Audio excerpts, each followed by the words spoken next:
Sam, how are you this morning? Good. Happy late January. How are you?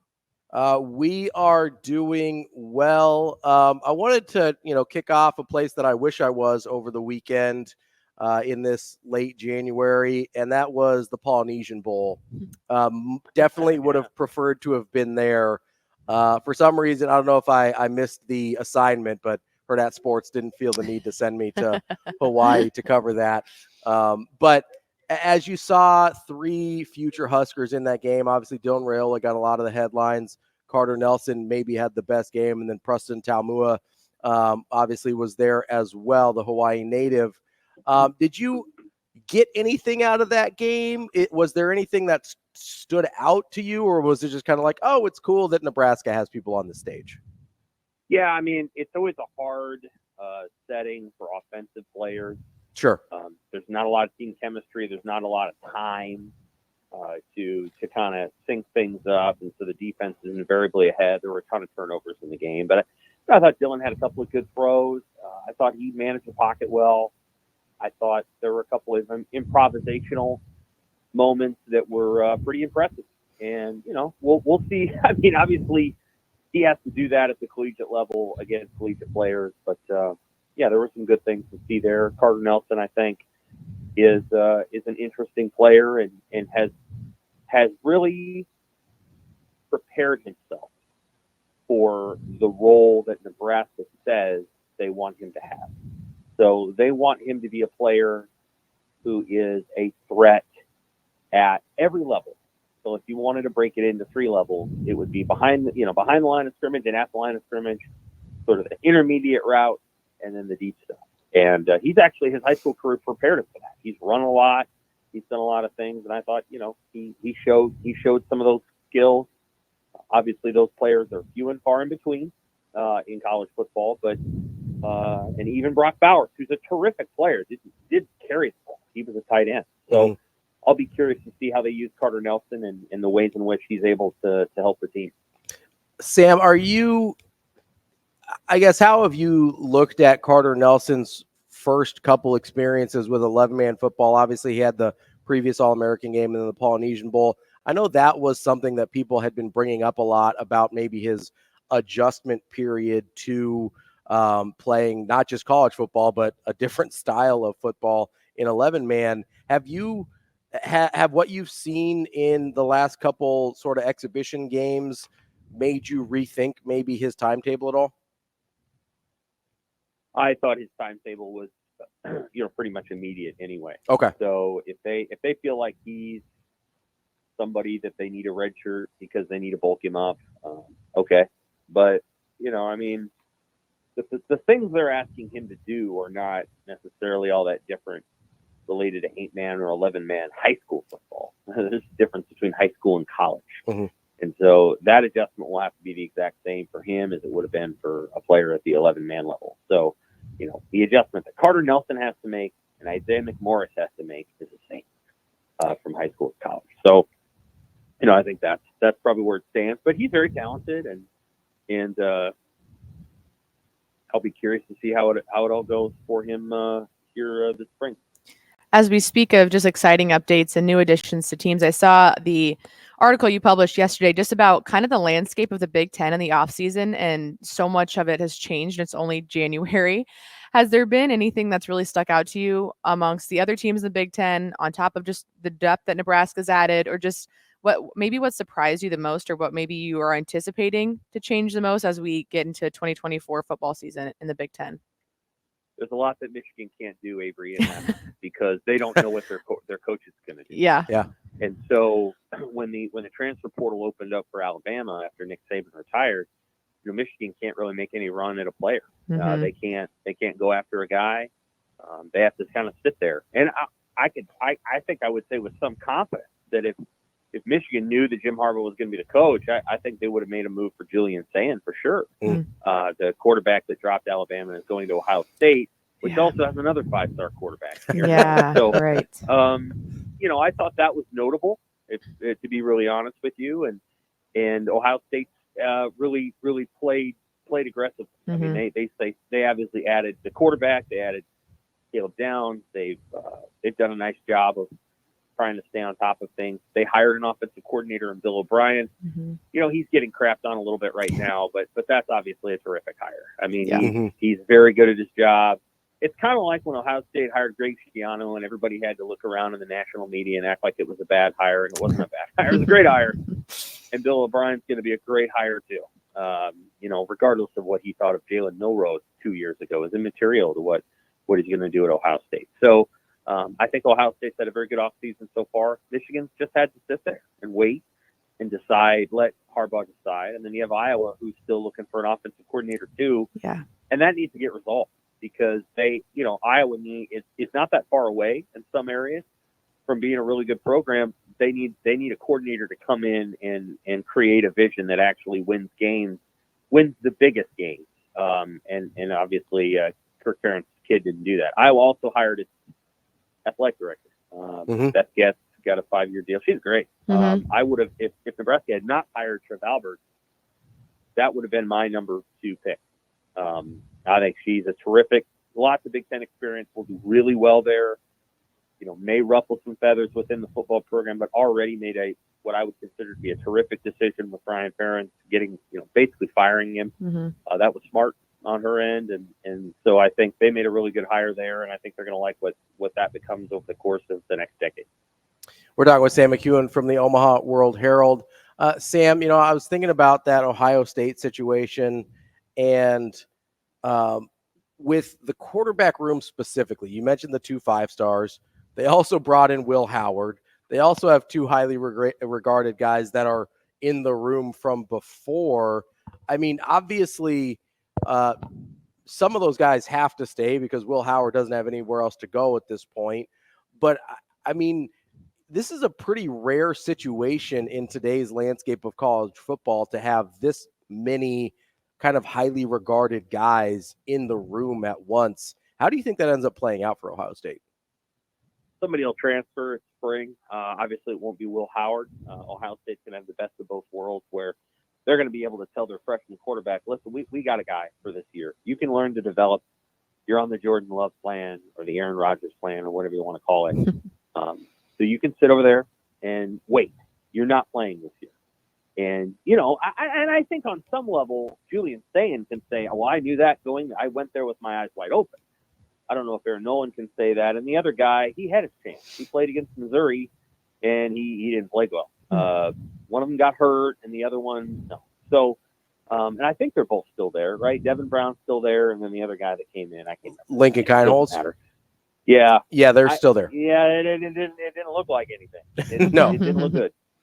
Now, it's worth watching Lincoln because he's obviously from South Dakota, and Nebraska got on him late in the process. So we'll see. I mean, they got a bunch of blue chips there. They'll figure it out. I've said this already once, and I'll go over all the Big Ten teams here in February when spring football begins. Will Howard is an interesting choice because there are things that Will brings to the table. I watched a lot of Kansas State football. He is a Josh Allen type player. He's not as good as Josh Allen, not as athletic, but he hits a lot of deep throws. He's not the most accurate guy in the short to intermediate range, but he can run. And so, like, how Ohio State incorporates him into the offense. What I would say of Kyle McCord is he actually was a pretty accurate quarterback from short to intermediate, but he labored to make the hardest throws on the field, and that was a change from what Ohio State had experienced with C.J. Stroud and Fields and Haskins, the late Dwayne Haskins.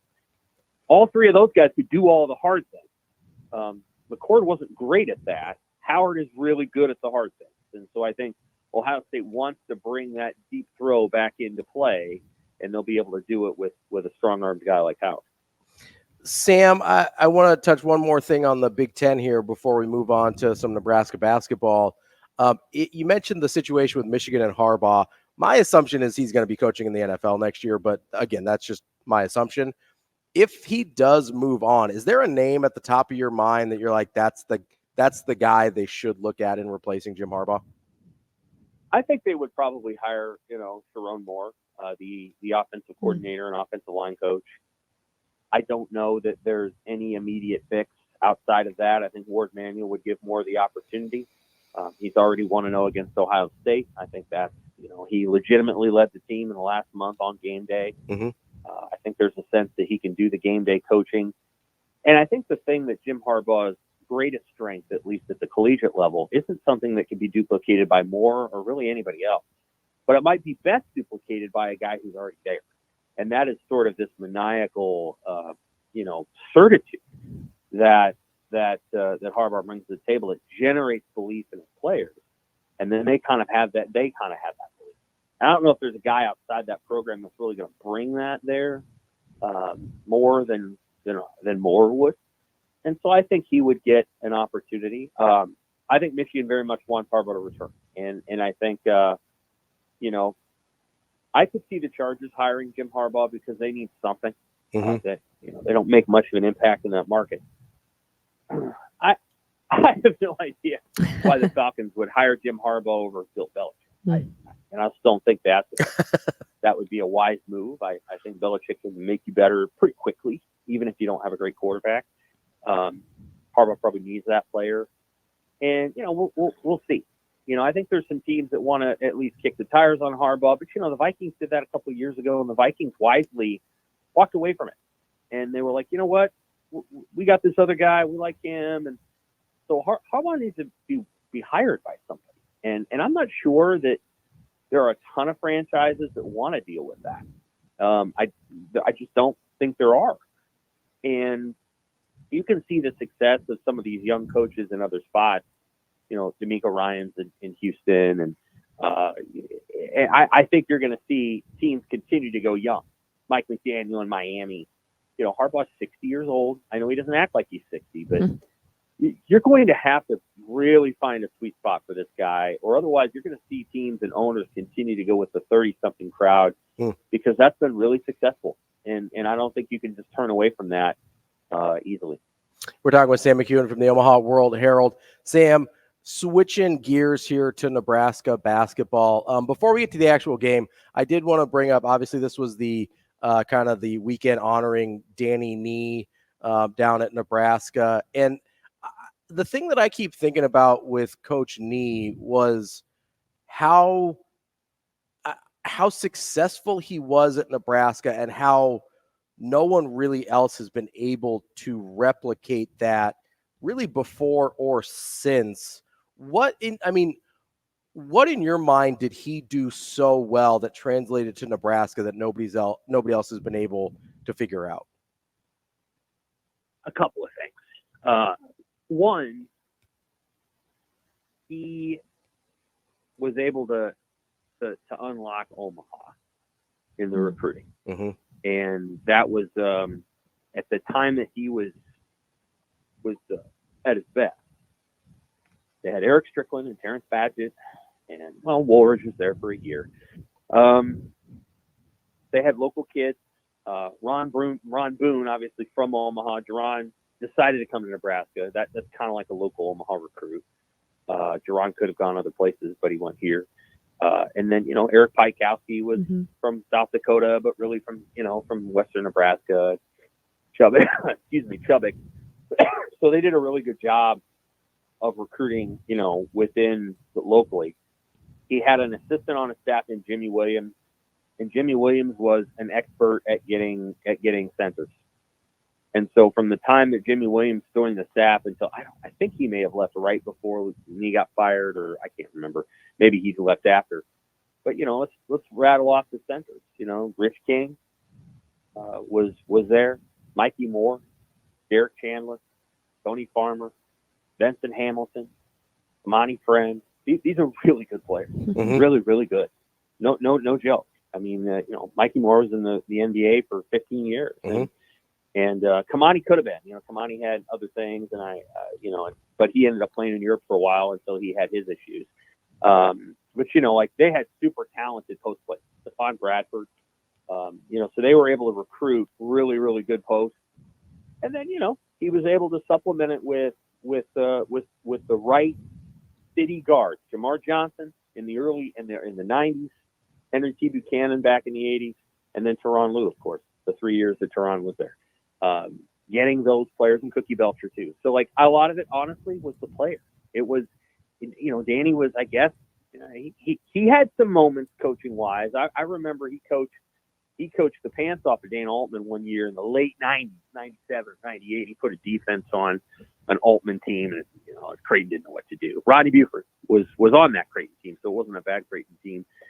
So he had his moments coaching wise, but I think Danny would tell you it was the player, and he was a hell of a recruiter. I think that's what made the difference, is that he got kids to come here, and then when they came, and I covered the team in the mid to late 90s, so the 96 team that went to the NIT and lost to UConn, the 97 team that went to, 98 team that went to the NCAAs, and then the following team that should have been in the NCAA tournament but wasn't. I wouldn't describe Danny Nee's relationship with every player as like warm. There was combativeness. I think there was, there was a lot of friction. There was a lot of tension, especially after the walkout. But, when they got onto the court, they played their butts off. And I think that's what made Danny Nee special, is that he could get the guys to play when they absolutely had to play, and he got pretty darn good players. And I think that's the combination that really, really matters. Even his last team, which was not very good, and it got him fired.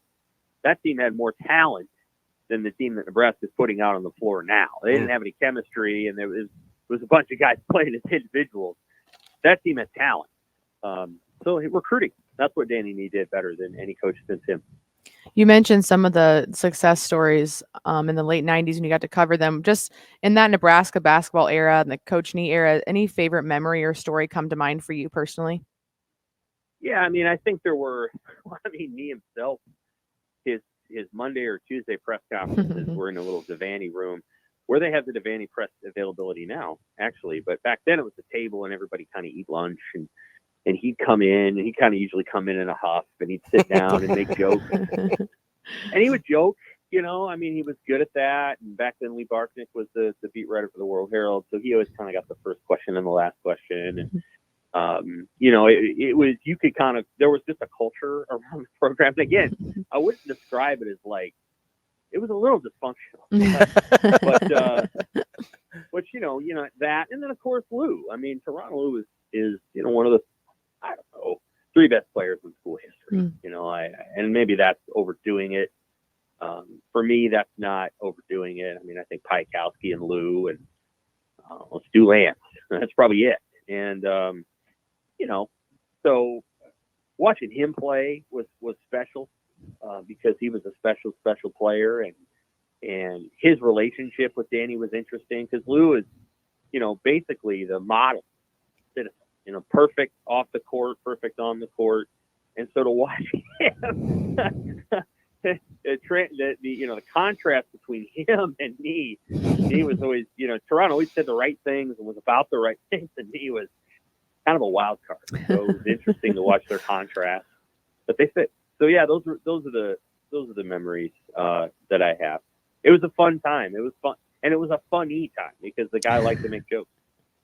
We're talking with Sam McKewon from the Omaha World-Herald. Sam, let's move to this year's team and their win against Northwestern over the weekend.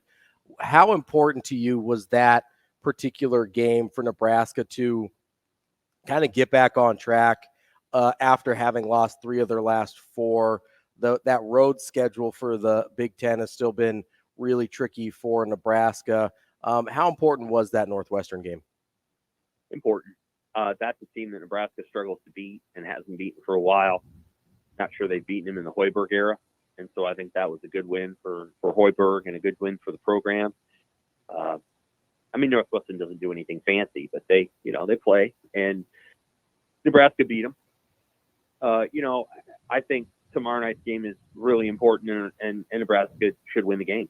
I think they match up really well with Ohio State, and now Ohio State's athletic, and they're athletic. They have athletic talent that Nebraska probably lacks, but I think Nebraska's a better executing team, and I think on its home court, Nebraska is a hard team to beat. So I think it's going to be, important for Nebraska to play really well tomorrow night. I'd say tomorrow night's game is huge because Ohio State's going to the NCAA tournament. I don't know if Northwestern's going or not. I think it's going to be a true bubble. Ohio State will be there. So I think that's probably something to watch is tomorrow night. DeJuan Gary will be back when he's back. I don't know if it's going to be right away. I do think they can win games without him, as they showed on Saturday. And you know, I thought it was good. This is a bubble team, right? You can start to think about what that's going to look like and feel like over the next 4 to 6 weeks. The team's going to feel the pressure. They're going to feel it, and it's going to be every night. It's going to feel like that, and they're going to have to play through it. And that's part of the fun part. Is both the men's and women's teams at Nebraska are going to have to work through the pressure of knowing that every win and every loss could put them on the right or the wrong side of the bubble. Whereas at Creighton, that's not the pressure there. Creighton's pressure is, can we play so well down the stretch here? And I don't know if they can, but can we play so well that we basically play our way into a 2 or a 3? And then you're thinking about how you set yourself up for the following weekend. And that's not really the Creighton women's issue, but you know they want to do that too. Let's play ourselves into an elite seed, and for the Creighton women, it's can we play ourselves into a 4 and host 2 games, and for the men, it's can we play ourselves into a 2 or 3 and set ourselves up for weekend 2, which is where Creighton wants to make its money this year. Where Nebraska's story is every game in and game out, you're going to have a little needle. It's like, are they in or are they out for both the men and the women?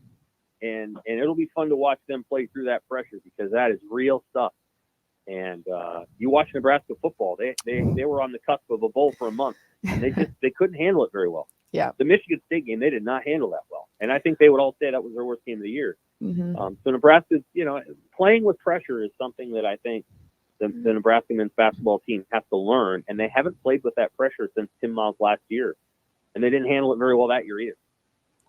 Yeah, as we've seen, on the road, like you say, that pressure, they can't find a way to execute much on the road. At home court's kind of a different story, but I feel like before this Northwestern game on Friday, we discussed, Juwan Gary being out. You obviously have the 3-point production from K-State, but it felt like we've been waiting for a player to really step up. And I know Mike Sauter on Friday said, waiting for Josiah Alec to kind of become that dominant force down low. And I think we saw a little bit of that against Northwestern, 15 points, 5 rebounds, kind of made more of just a presence. Do you feel like he has to be a guy that just really steps up and becomes much more dominant to help in these close games that Nebraska keeps having? Yeah, I think so. I think Josiah would say it really better than I can. He's a really good player. He just needs to play within himself. And so sometimes he gets a little ahead of things, and offensively that hurts him. When he plays within the flow of his game, he's a double-digit scorer, and he knows that, and he played like that on Saturday. Sam McKewon from the Omaha World-Herald. Great stuff, Sam. We appreciate your time as always. We'll talk to you again next week. All right, take care. Wanted to touch on a couple things that Sam mentioned about the Big Ten landscape coming up. We'll hit that here on Hurrdat Sports Radio.